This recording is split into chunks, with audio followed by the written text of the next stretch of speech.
All right, here we are again. Week 2 almost in the books. This is the All 32 pod. Mike Giardi, Will Parkinson, as usual, alongside a thrilling week 2. The early window, 10 games, absurd, right? A lot of stuff happening. You and I are texting back and forth about what was going on. Just look, we're in it now, and it's been a lot of fun so far. Yeah, kind of a wacky week two, almost a little bit crazier than week one in terms of some of these results that we'll get into and things of that nature. The NFL, please, stop loading up holidays Yes. and give us 8 1 o'clock games, 4 or 5 4 o'clock games, like normal human beings, because the depression at 4:25 outside of that Bengals Chiefs game was tough. Yeah. But I'm excited to get into it. Absolutely. A reminder, the show brought to you by Prize Picks, the exclusive daily fantasy partner of the CLNS Media Network. And Game Time, best tickets, best prices to get you in to see any event that you want to see, concerts, games, etc. Will and I use it. We use them both. That's why we tell you about them. We want you involved. Let's get right into it, Will. Week 1 reaction. Our week 1 reaction, that was probably an overreaction. I'll let you start first. Yeah, just literally as we're recording, again, it's not that crazy breaking news. Tyler Huntley signed by the Dolphins off the practice squad, which would indicate as a second potential option for them. He did make the Pro Bowl as an alternate one time. Just Yes. Every insider wants you to know that. But I know we talked about Mac Jones. CJ Beathard was suggested last night on Football Night America that they end up going with Tyler Huntley there. So just wanted to get that out of the way. And it seems like Tua is not going to retire based on Ian Rappaport. So just hit that off the top. Week 1 overreaction that I guess was probably not warranted. I think we overreacted to the Niners just a little bit. I think they're still really good. Minnesota seems to have had their number now a couple years in a row. Brock Purdy does not seemingly look as good. McCaffrey is now going to be out what seems like 6 weeks minimum. I feel like that's going to end up being he'll be week 10, week 11. I just kind of can see that one. Him and Dre Greenlaw probably coming back similar timing back half of the year, and they can get away with it. Mm-hmm. But I think they to me just it feels like they're not quite as dominant. They looked really good, and I think the Jets and them were a bad matchup for the Jets and a good matchup for San Francisco for a myriad of reasons, which we talked about. I just felt like Minnesota goes down, Jefferson goes down, no Addison, no Hawkinson, Sam Darnold, obviously, who I love, and I'm really excited for him, but you would obviously trust that Niners defense, and it felt like Sam led that monster drive at the end of the game to set up, to go up, 2 scores or go up a score there and kind of kill the game off. So I think Minnesota is going to be friskier because of your guy, Brian Flores and O'Connell. I think is probably the best staff in the league right now. Just the 2 weeks, the best way they've coached. And I think San Francisco is going to be really good. I just think maybe we overreacted that they're just going to walk away with the NFC again based on Monday night's performance. I'll give you a quick one. The week 1 was probably an overreaction that Marvin Harrison can't play NFL football. Remember the nerds breaking out the analytics? How his top speed in week 1 against Buffalo was 16 miles an hour. That's in the lowest percentile of all starting receivers.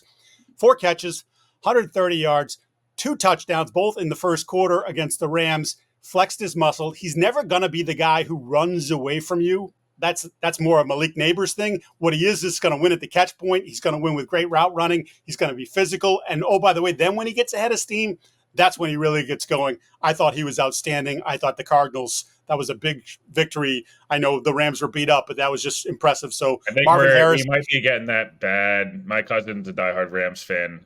I'm fearful what you're concerned about the Rams. It already feels like we're getting that Rams season from hell that we got 2 years ago again, where everyone gets hurt. I know they might be able to sustain it, but Cooper Kupp's now hurt. Puka's out minimum 5 to 7 weeks. Already the offensive line, everyone seems to be hurt already. Stafford's going to get beat. I don't know. That to me was not. That's maybe an overreaction, and this will be us touching that game. I don't know, man. Yeah, bad vibes. That's what it is. Bad vibes. Speaking of bad vibes, the Patriots, their home opener, coming off a surprise win against Cincinnati.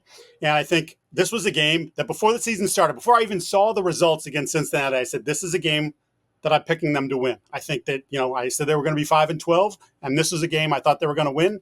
They had opportunities to win. And one of the things that jumped out to me about this game, Will, is they got outcoached. And that was such a key checkmark in their favor in week one. They were disciplined. They played smart football. They didn't lose the game. They let the Bengals do that.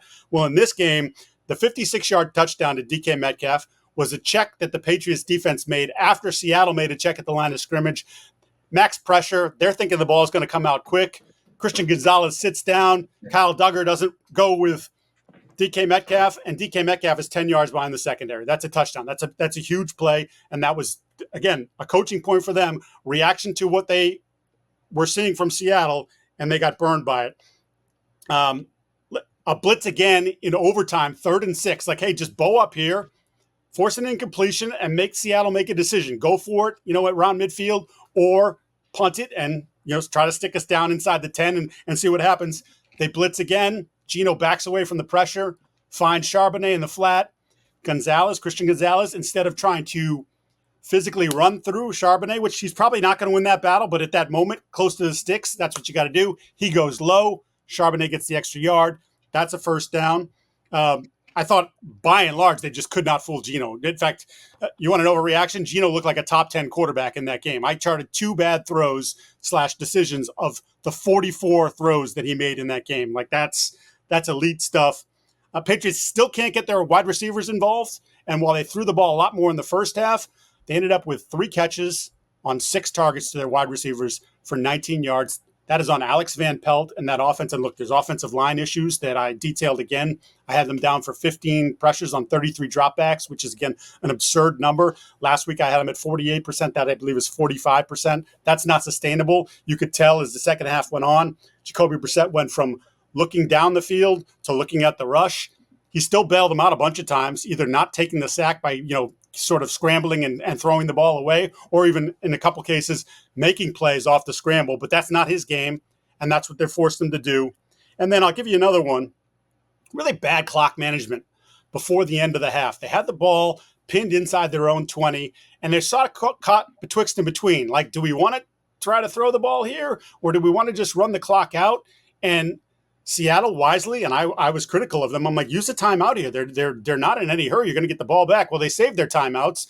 The Patriots ends up throwing some incomplete passes, and then Seattle goes right down the field, kicks a field goal right before the half. It was a 3-point game. I know 3 points in overtime, but they gift them the 3 points by not being totally sure of how they wanted to handle that. So to me, a lot of issues came to roost for the Patriots that we talked about in week one. The margin for error for this team with a roster that is devoid of blue chippers, that is devoid of explosive skill players. Their longest play yesterday, Will, was a tight end screen.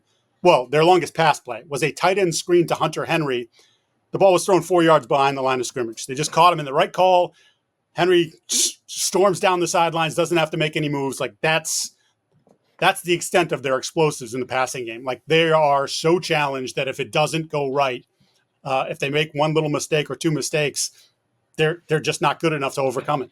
Yeah, I think a couple of things stood out kind of rewatching the game yesterday.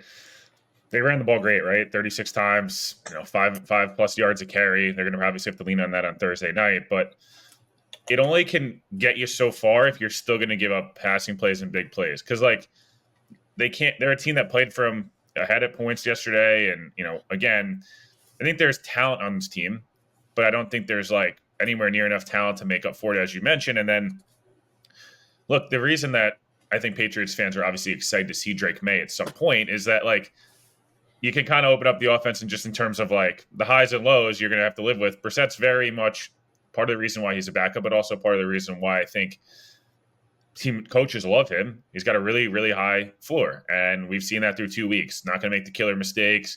He gets the ball out quick, usually over the middle of the field, tight ends, running backs. Once in a while to a receiver, maybe once. But, like, never going to make the mistakes. I think that's obviously with Drake May, you're going to see mistakes. And then obviously the highs. Look, Seattle did, the Patriots did a good job, generally speaking, in terms of, 44 attempts. Obviously not ideal to give up. Geno was really good yesterday. They got home a couple of times, but I just look at it like they stopped the run against Seattle. That's great. 2.5 yards a pop. That's obviously ideal, right? You want to kind of limit that. But I feel like if you're New England, you feel like that one got away. Mm-hmm. I picked them to win, on, I guess, our pod on Friday, because I felt like kind of what unfolded mostly happened. That's the way I thought. they didn't force Seattle into those killer mistakes. And if you're New England, again, I just think, yeah, obviously this season, again, all about the coach, all about the quarterback and the young players. But that's one of those, like, learning how to win. They kind of felt like they did that last week. And I just think you're kicking yourself going, man, like, could have started nicely 2-0 here. Yeah. Jets game, who knows, right? The Jets open up as a touchdown favorite. I still, we'll talk about later in the week. I think that game favors the Jets in a lot of ways. But if you're New England, like, hey, we could have stolen one, maybe stolen 3 in a row, and now we're 3-0. And when Drake May eventually comes in, we're like playing competitive football games. If you're Seattle, that's like, whew, you got out of there. And if you're New England, you're like, damn, like, we had that. I felt like we had it. And, again, it's just disappointing, I think, if you're New England. I'll give you one more coaching decision that I quibbled with. I wrote about it last night on Boston Sports Journal. So Gerard Mayo, Alex Van Pelt, we're a tough physical team. That's what we're going to be. And obviously you saw 181 yards rushing. That's their mentality. Overtime, 3rd and 1, your first possession of overtime, your only possession of overtime. They decide to go unbalanced. So Hunter Henry is lining up as your left tackle. Your left tackle at this point is Caden Wallace because Vidarian Lowe, your left tackle who started the game, got hurt in the last offensive play of regulation.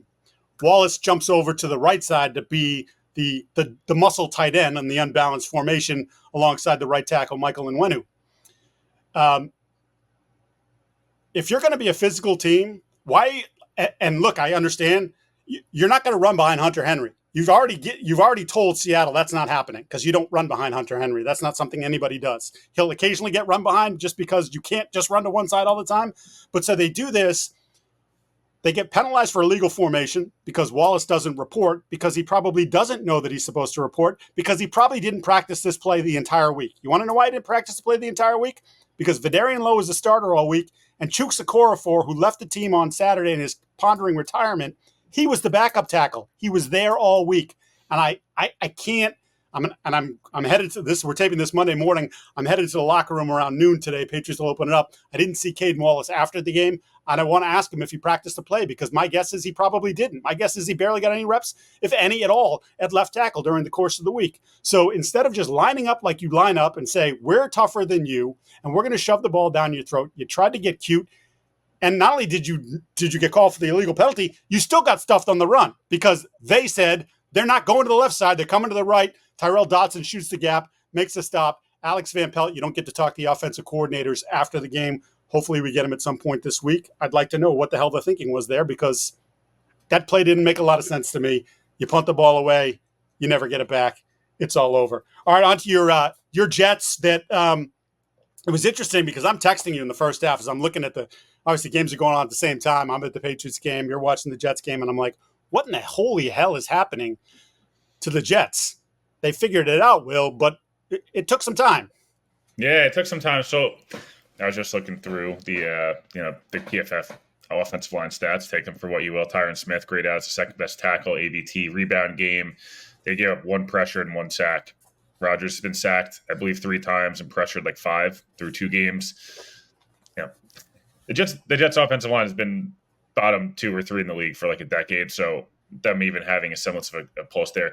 The first, let's say 20-ish minutes of that game, 22-ish minutes of that game, the Jets looked horrible. I mean, offense had no rhythm, run, pass. They even get a first down on the first drive. Rodgers has an intentional grounding, which was very weird. I don't know what happened there. I don't know if it was miscommunication or Rodgers just kind of like shaking the rust off. He looked a little rusty. The defense looked terrible on the first drive, slow, not running the football well, bad gap responsibility, bad eye discipline. It was tough. It was like, man, like this is ugly. Like they got to figure it out here. Will Levis has the brain fart of all brain farts again. It's just trying to get at it. One of the hardest things with young quarterbacks is trying to, we saw this last time with Caleb, and we'll see this with a lot of guys. They're all different varying mistakes in terms of stupidity or not, right? But the getting out of their head, Bill Belichick talked about this so much of like, if you just take the play that's just like, incompletion or whatever it is, they get 3 points, you giving it away costs your team and momentum. So that changed the game a little bit. Brandon Eccles comes up with the interception, maybe the year. I mean, and like he mossed with one hand an interception. He's a guy who DJ Reed was a late inactive. So CJ Mosley gets hurt early on. It's like, I'm like, geez, man, this is tough. They click it into gear. They have a really long drive. Rodgers goes through the quick game, basically not even taking a drop, just hitting guys. The defense starts to kind of figure it out a little bit. The offense goes down there. They score on probably Nate Hackett's best play call of his career. Had fake. They've run this kind of swing pass to Breece Hall over and over again. They come back to a screen on the other side. Braylon Allen, the youngest player in NFL history in, I think, 85 years, to score a touchdown. Scores his first NFL touchdown. He had a lot of juice yesterday. 245-pound back. He's a guy who the Jets might have one of, if not the best running back rooms in the league, at least through a couple of weeks now. Yesterday, 170 total yards, 3 touchdowns. I apologize. In terms of, it kind of goes into half. You're like, okay, I think it was 10-7 Tennessee, if I'm not mistaken. But it was, you're feeling probably decent if you're a Titans fan. Jets fans are kind of on edge. The Jets come out and score a touchdown right away, and you're like, whoa. Like, we haven't seen this in forever. Rodgers, again, makes some special throws. Breece Hall. Rodgers wasn't great yesterday by any means. He wasn't like vintage Rodgers, but when they needed him to be Rodgers, he was Rodgers. And I think that's the biggest difference. He's, at least through 2 games, it's just 2 games. Analytically has been quite good. And then he's been, QBR, QB rating, yards per attempt, 5-10% better, at least through 2 games than he was in 2022, which is like 80% of Rodgers.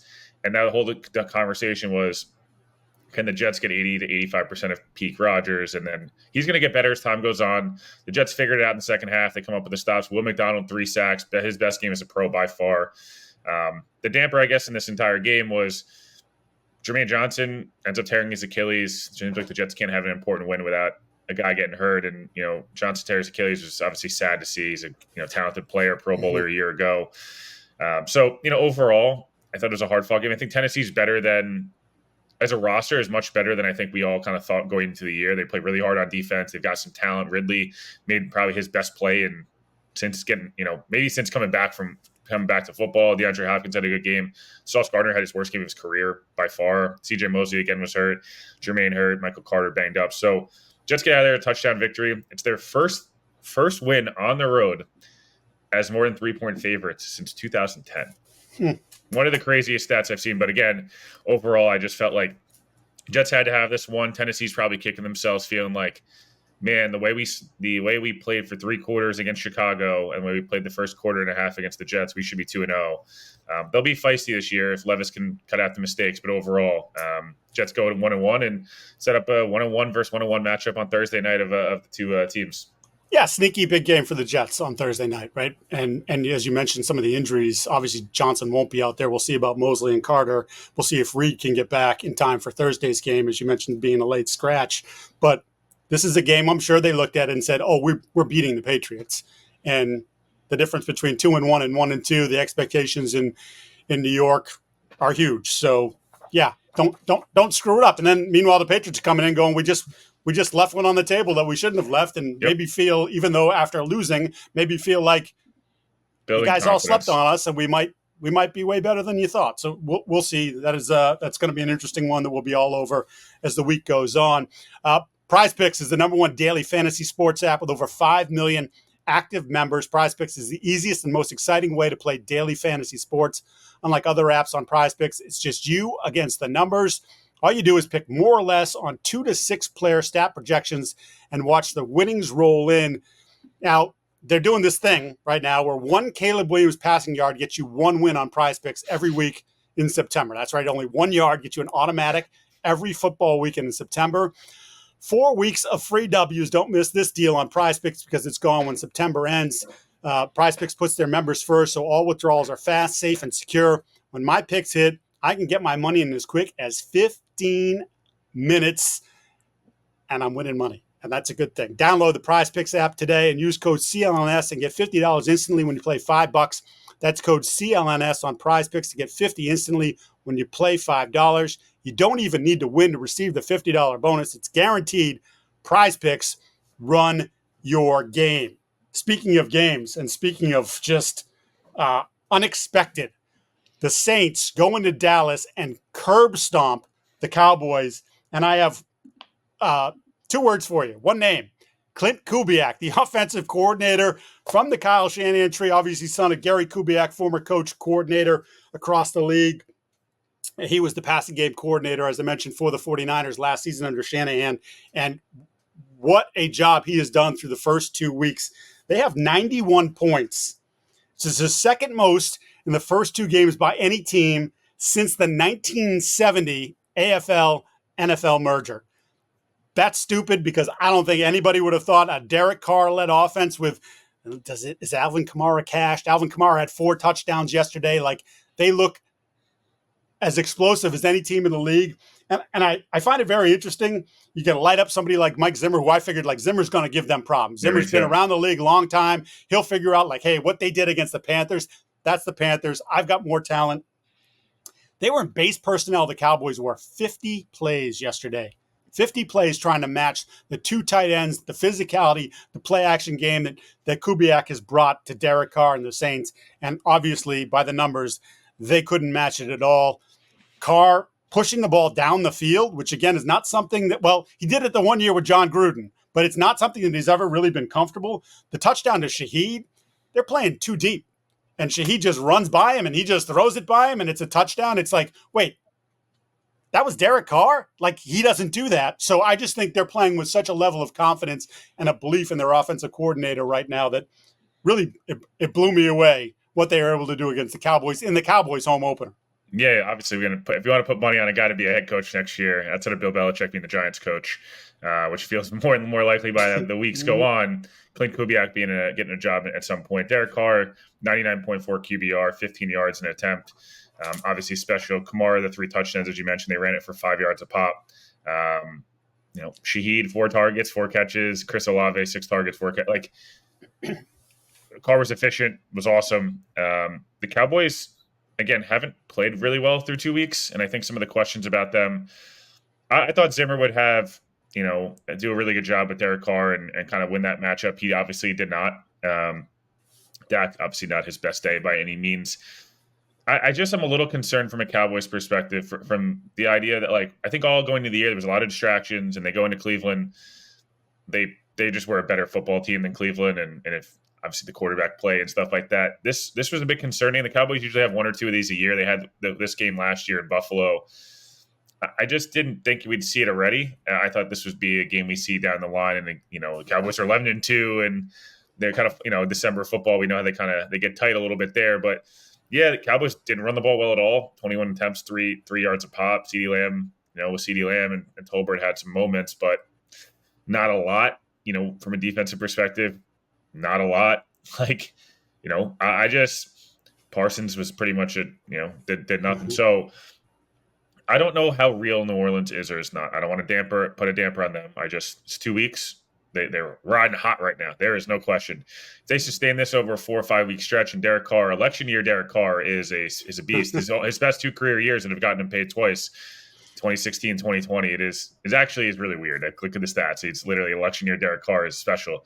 Can they continue to put this together? Can they keep being a physical football team, defensively playing really fast and well, obviously an older team that has played together for a while, especially that kind of core group of, Davis and Jordan and Matthew and these other guys. Granderson obviously had a nice day yesterday and things like that. So I guess point being, this to me says more about New Orleans' fast start than Dallas, just because I feel like Dallas hasn't looked good really in 2 weeks. So we'll see what happens, but that to me was one of the most shocking games, and the other one, Ravens-Raiders, to me, the 2 most shocking just because of road games, 2 teams I think going into the year we were not high on at all, and 2 other teams that you kind of expected to bounce back in some type of way. Yeah, you led me right to it. Ravens fall to the Raiders. They blow a 10-point lead in the second half of the game. They get booed. It was actually a 10-point lead in the fourth quarter. They get booed on their home field in their home opener. Here's one for you, and I think we talked about this in the preview leading up to the season, even after last week. It's going to take longer for the offensive line to gel than I thought, and maybe it doesn't gel. I don't know. They're playing revolving door at right tackle. A lot of mistakes yesterday, just like self-inflicted wounds. The interception goes off Bateman's hands. That was a killer. False start by Derrick Henry, of all people, kills a drive. They shanked a punt, a 24-yard punt. When you need your best punt, you get your absolute worst punt by Jordan Stout. Just very uncharacteristic of a Harbaugh coach team. And look, I said this team was winning the Super Bowl this year, and I'm not going to step off that curb just yet.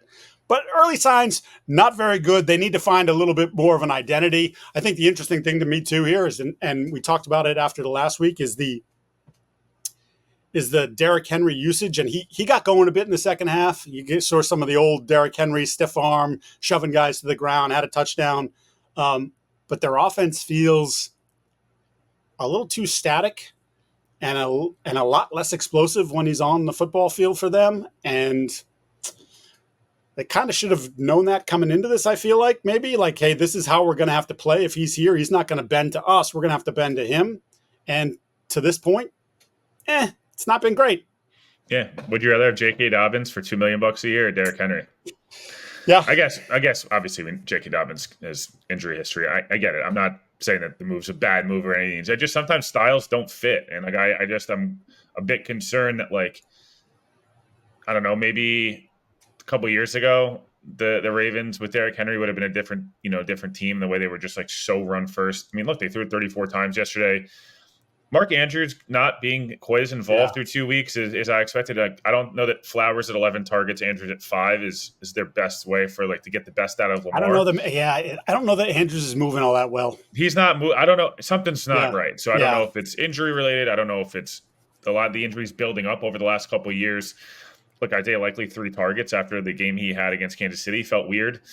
I don't think Lamar was great yesterday. I thought he was fine. I didn't think but he's an MVP. He's a 2-time MVP. So 21 to 34, a pick, 2 couple sacks, middling QBR to me is not, what you're like dreaming of against the Raiders team. That I think the Raiders' recipe to win was a lot of Devontae, a lot of Brock Bowers, who looked really good. They didn't run the football at all. I mean, they. Yard and a half an attempt is horrendous, and they got sacked a bunch. But Minshew was super efficient. The pick was horrible, and he took a bunch of sacks. Like that was the Gardner Minshew experience. Like some really nice stuff, and was pretty fairly accurate, high completion percentage. But I don't know, 38 attempts, 275 yards isn't like going to blow you away. My point being, just like they were tough on defense. Crosby was absolute demon. 2 sacks, 4 TFL as a pass deflect. I mean, pretty goddamn good. I just. To me, this is I'm not trying to downplay it. It's an awesome Raiders win. I'm not trying to take anything away from them, and I'm sure I'm being harder on the Raiders than intended. But to me, this is all about the Ravens, and they're 0-2 now. And again, this isn't panic time yet, but we know that like they can't afford to drop to 0-3. That's just not recoverable, especially in a division where Cincinnati's probably, we'll get to it, but probably much better than they looked week 1. I don't know if they're quite as good as they think they are. Pittsburgh's not good on offense at all. I mean, they're putrid on offense, but like they play awesome defense. Even if the two offenses they played sucked. I'm not saying that. They've looked really good on defense, and Cleveland showed a pulse yesterday. I don't know what Cleveland really is, and I don't think any of us do because of the Watson thing. It's really weird, and we're not going to touch on that today. But really, a lot of drama around that, obviously. But they go in on a road game, and like they're 0-2, and the Ravens are a team that I think I picked to be either the 1 or the 2 or the 3 seed. I think they were a top 3 seed for me. You picked them to win the title. I think they looked really good in week 1. And I don't know if this is just a letdown. We kind of expect to go roll over the Raiders. We're going home. To me, how they respond the next 2 weeks, specifically, they're the most, how are they going to respond? Because if they're as good as we think they are or could be, they go out the next couple weeks and get back on track. They're 2-2, 3-2. They go out and lose one of the next 2. You're like, now it isn't really a letdown game. Now it's like pressure's on and you're not looking good. I don't know. Lamar someone said it to me yesterday, and I don't know how to this is the best I can describe it. There's 3 or 4 plays a game, 3 or 4 times within a play where you go 2 or 3 things, go nobody else, or maybe 2 or 3 other people in the league can do this. And there's 1 or 2 things you're like, dude, what are you doing? Like it just feels like there's too much of that through a couple of weeks where I'm just like, can we stabilize? Can we get back to 25 to 30 pass attempts? Running the football more, leaning on this defense. I just think we both, the coordinator situation. I don't know. I don't feel great about the way the Ravens have looked.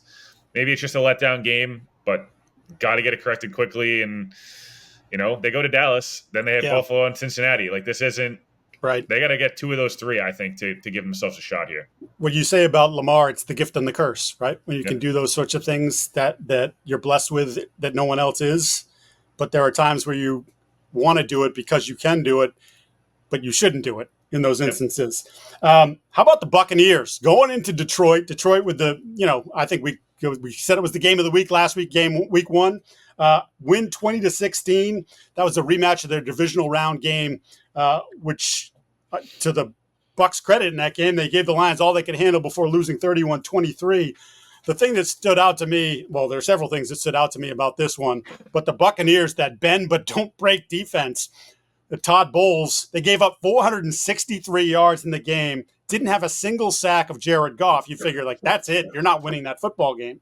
The Lions get in the red zone 7 times and score 1 touchdown. 1 touchdown and finish with just 16 points in the game. So that's 3 blown red zone opportunities. You just come away with absolutely 0 points. And I flip it to the Lions and say, like, weird play calls. Ben Johnson, again, like, Ben Johnson's going to be a head coach.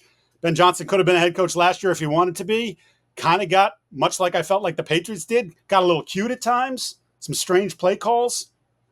They were sloppy, some game management stuff. They cost themselves points. 17 men, I believe it was, on the field for a field goal attempt. Guys didn't know whether they were coming or going, cost them 3 points, that at the end of the half. Like, they were just things that, the way they were so buttoned up last year, how disciplined they were, this was a very undisciplined, it's crazy to say, a very un-Lion-like performance in week 2. Yeah, I think we talked about before the game. I thought Detroit would win, and I thought Detroit would win because I felt like, Bucs rolled, Lions coming off the game. Maybe they'd start slow. They did start slow. So I was right there. I just thought Detroit would be able to kind of figure it out at the end, and it felt like a lot like last year. It felt like last year for a while in the NFC divisional round, and then the Lions made the mistakes, and Tampa Bay didn't. I believe, if I'm not mistaken, Baker in the last 19 games, through the NFL last year, and then to start this year, the first 2 games, he's 3rd in the NFL in touchdowns. Sam Darnold and Baker Mayfield are giving life to. Is there 4 elite quarterbacks in that 2018 class? But Godwin looks healthy and good. Looks much more like Chris Godwin of 3 and 4 years ago, and 2 years ago even. It's not even like they got a ton out of Evans. They didn't run the ball particularly well. Tampa Bay. I don't even think they threw it particularly well, but they made the plays when they needed to, and Detroit made all the mistakes. Like it is what it is. Tampa fumbles twice, recovers both, has the 1 turnover. The Lions, Goff, I can't stress this enough. Like, Jared Goff is a good football player. He's a good quarterback, and he fits really well with what they want to do. There are limitations to Jared Goff's game, and he does at times make mistakes. And when he does, the Lions are just not going to win football games the way with as much ease. And, like, I don't know if this is a little bit of a letdown of, like, the emotional roller coaster high of Sunday night game going into overtime and then not quite being sharp.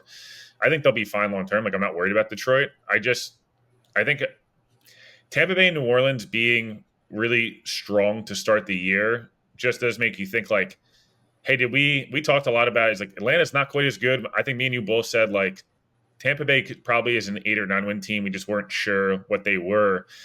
Can they maybe push to 10? If this is a game they weren't supposed to get, can they push to 10 and Atlanta can't get there? And maybe Tampa Bay is hosting a playoff game again. Can New Orleans push to 9 or 10 as well? This division is 3 teams, and maybe it's only 2. We're not sure Atlanta's good yet, and I'm not so sure tonight they're in for some easy. Right. AJ Brown, I guess, might be not playing. Not playing with the hang, but yep. Even still, like, we'll see. My point, Kirk does not look healthy, obviously, and there's all that stuff, but I'm impressed by Tampa Bay. I think Todd Bowles has gotten progressively better and better and better as a coach. These are games Todd Bowles with the Jets, or even Todd Bowles early in his Tampa tenure, are not winning. Baker's he's just playing good quarterback. Like, it's not always special. It's not always pleasantly easy on the eye, but he's a good quarterback right now. Like, I don't know. He's a good value at 30. What is he? $30 million a year? Like, it's quality value. He's one of the top 15 quarterbacks in the league. I don't think that's like a crazy statement. And they've got elite talent and weapons. And the one thing with Detroit, and I said this about Baltimore, they're both part of their MO, and then we can move off this game, but part of their MO is they are so goddamn physical. They will beat you up with that offensive line, bruising back, speed, the whole 9 yards. They ran it for 5 yards a pop yesterday, but they only ran it 27 times and threw it 56. And Ben Johnson, I just sometimes I always worry, like, the hot topic offensive coordinators, they're great, and I'm not discounting it at all. But sometimes the Rams do this, the Niners do this, all these teams, Cincinnati does it. When you can punch the rock a little bit, like everything around the league, and this is something that we didn't really get hit on, but we'll hit on next episode. Everyone around the league, no one's throwing for a lot of yards. Everyone's running the football better. Everything's passing wise is down, and running wise, people are trying to punch you in the mouth. Detroit was punching Tampa Bay in the mouth yesterday. 27 carries for 140 yards and a touchdown is good. Like, that's really damn good. And they gave 3 yards a pop. Like, you should have won that game. So to me, Detroit, I kind of want them to like almost rebrand just a little bit. 10% more running, I think, puts Goff in a much more advantageous situation. You want Goff 30, 35 attempts, play action, not 55, 56, because that's when the turnovers start to happen. Yeah, I agree 100%. And I wonder if Dan Campbell has that conversation with Ben Johnson saying, hey, buddy, we are a Detroit football team. We bite kneecaps, dude. Yeah, kneecaps. That's right. It's what it's all about, kneecaps. Kneecaps. The Vikings kneecapped the 49ers. How's that for a transition? Not great, right? I know. 23-17, Vikings now 2-0. You mentioned it at the top with our reactions from week one. There were probably overreactions.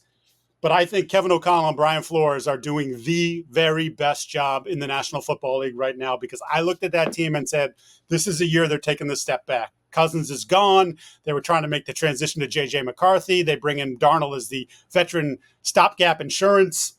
And yet O'Connell has Darnold playing good football. Not great football, good football. Sam will still put the ball in harm's way. He did it yesterday a couple times. Did throw an interception, had another one that should have been picked off. But there's also some trust there, such that you're letting Sam Darnold drop back in his own end zone and throw a freaking strike for a 97-yard touchdown to Justin Jefferson, where, like, I would say, to me, if you didn't trust your quarterback, you would hand off or throw something quick. No, he said, Sam, you know what I want to do here. You know what you need to do. And he went out and did it. So if he can continue to do that on a consistent basis, that offense is going to be way better than I thought it was going to be. And then I'll give you the other part of this, and this is the Flores part. And I don't know if you've seen the video yet. No, I saw Brock Purdy goes up to Brian Flores, the Vikings defensive coordinator, after the game and says to him, the scheme is crazy. And the pressure rate yesterday, 34%, 6 sacks. They were doing with stunts, 15 blitzes on dropbacks. Purdy 10 of 15 against the blitz for just 91 yards and an interception. And to me, even more so than last year, when Flores came with this attacking style of defense. Talent's so much better. The talent is far greater. They losing Danielle Hunter to the Texans, he's a very good player, terrific player. But taking that money and reallocating it and getting 3 pieces, Van Ginkel has been part of this mix. The kid from Houston, why am I drawing a blank? Jonathan Blake Cashman, Grenard. Yeah, Grenard. Thank you. Like, they're all contributing in a big way, and you just see it's like having Gilmore back there. Like, there's just the pieces are better aligned, and they were really good last year defensively. This group is better. If this group can stay healthy, I'm really curious to see how far he can push it, because he's pushing it, and he pushed a really good 49ers offense, albeit without McCaffrey, but looked great against the Jets last week. He kicked them in the mouth. I mean, it was phenomenal. Jordan Mason still 5 yards a pop on 20 carries. He's looked quite good. Good Debo game, good Kittle game. Ayuk still rounding into form, which is to be expected. Like, Niners threw for, 319, ran for 100+. Nick Bosa was amazing. Fred Warner might be the best football player on the planet at any position. Like, you expect to go win that game, right? Like, you just do. Blake Cashman, 13 tackles, a sack, a tackle for loss, 3 passes deflected, and a quarterback hit. Have a day. Van Ginkel, as you mentioned, to me, this game comes down to, and this might be a hot take, but I wonder if they'll look back and say JJ getting hurt with one of the most, I guess, well operated on meniscus is like one of the most common injuries. And will they look back and say, like, the best thing for our football team this year was JJ going down, which took the pressure off of Sam with the guy breathing down his neck as he's played free. It's kind of given them a like, no one believes in us, and also like, who cares what happens this year almost in mentality where, I don't know, Jordan Love goes down, Green Bay, won, but like, I don't really know what Green Bay is yet. We're kind of trying to figure that out. How long's Love out, et cetera. And Chicago's looked not very good, and they have their own issues. Their coaching staff's a mess. And, Minnesota's sitting there going like, hey, man, like Detroit could be beat. Green Bay looks vulnerable. Sam obviously has had these moments where he goes on 4 or 5 week heaters. He did it at the end of 2018. He did it at the beginning of 2021, I believe. Jefferson got hurt. We'll see what happens there. Obviously, had the bomb. Aaron Jones just looked quite good. I thought, generally speaking, through 2 weeks.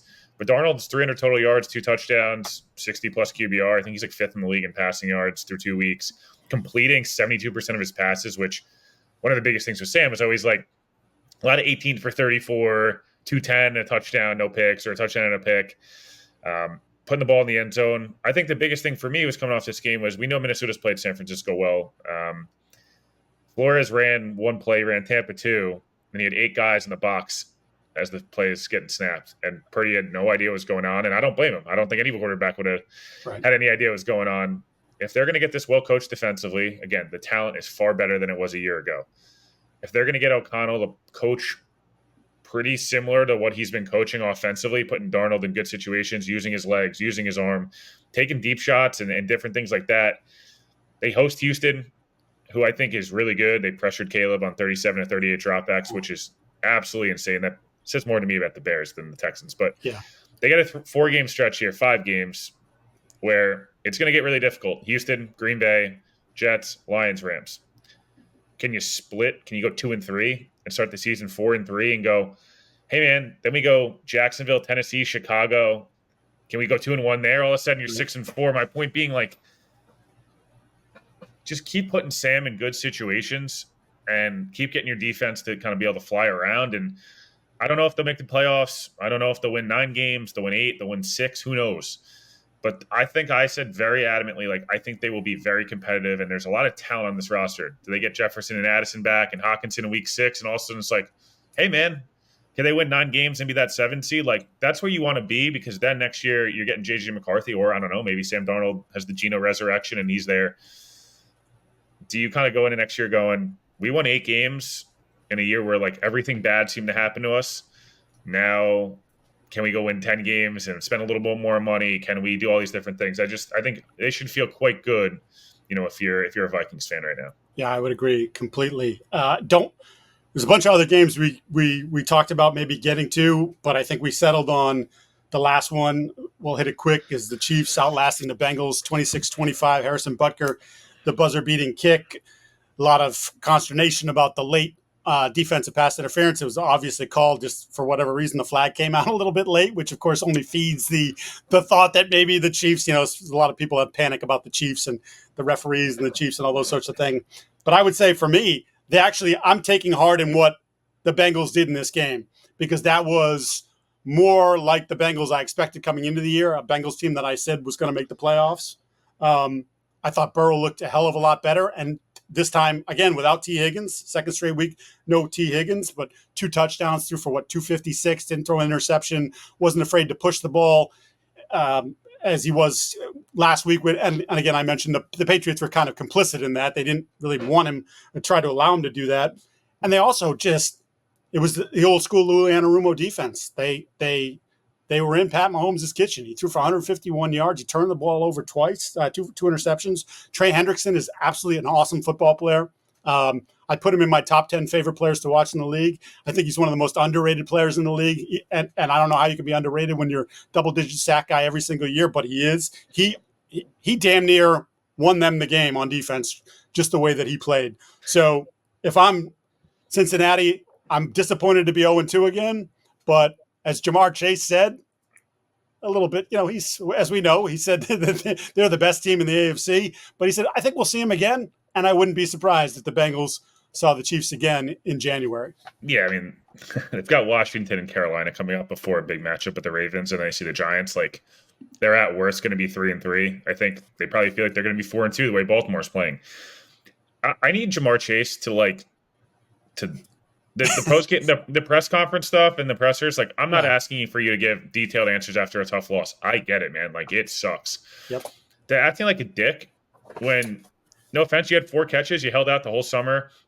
You apparently turned down the richest receiver contract in NFL history, and then I really didn't appreciate the like, I'm going to be a dick here. That it's just, to me, it's like you can't have Immaturity. both. You can't have both. There's immaturity here, and this is, to me, this is the lingering after effects of the no contract. Like, I just think Very young Odell-ish, where like, yes, you're so special early on, and it kind of like gets to you a little bit. Again, he's an awesome player. I'm not taking anything away from him. The biggest news of this game, I thought Mahomes was terrible, by the way, by his standards. Mm-hmm. I mean, I don't think he's been particularly insane through 18 to 25, 150 yards and 2 picks, taking a couple sacks, 30 QBR. Like, that's not good. They just played. They sat in zone the whole game and said, the Chiefs ran the football really well. Isaiah Pacheco broke his leg, and it's a big deal. Like, Carson Steele's a fun short yardage guy, even with the fumble. But like I've said all year, I think the biggest thing to me with this Chiefs team is that their ability to run the football really well and play awesome defense and special teams is part of the reason why I think they're so hard to beat. It's not just that Mahomes is good. Look back at those Brady teams. Look back at the really good Rodgers teams, the really good Peyton teams. It's because their defense was awesome. The running backs were really good. They ran the football well. They were well coached. And then you have the special, once every 5 to 10 years quarterback, once every lifetime quarterback come in and kind of carry to the top. Do I think the Chiefs get benefits of calls? Yeah, of course. It's hard not to think that. Do I think it's and I thought it was a flag, but Mahomes is scrambling to get over there, and Trey Hendrickson's getting clotheslined. So it's like, probably should have been offsetting penalties. It's frustrating. I guess the illegal hands to the face was ticky-tack, depending on how you feel about it. I think if you're Cincinnati, you're heartbroken in a sense of like, you would have had the head-to-head against them. That would have been Burrow 4-1 against Mahomes. And then you're probably like 3-1 going into that Baltimore game. Now it's like, we have to win the next 2 to get back to even. Kansas City's the best team in the NFL, but I also think there is some kinks in their game. I just think that, look, they've beaten Baltimore and Cincinnati by the skin of their teeth, but back-to-back weeks, they're only going to get better as the year goes on. So, it was a wacky game.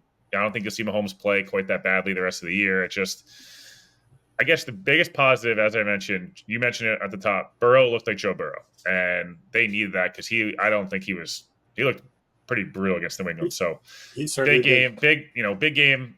Obviously, Kansas City takes care of it again. They're inevitable. And, if you're Cincinnati, you're kicking yourself. Yeah, no question. Want to quickly talk about, as we love going to watch football games live. In fact, I believe someone will be in the stands on Thursday night at MetLife, that guy over there. And so, you try to get tickets, and it's always like, you got to go through these clunky apps. Well, it's not a clunky app? Game Time.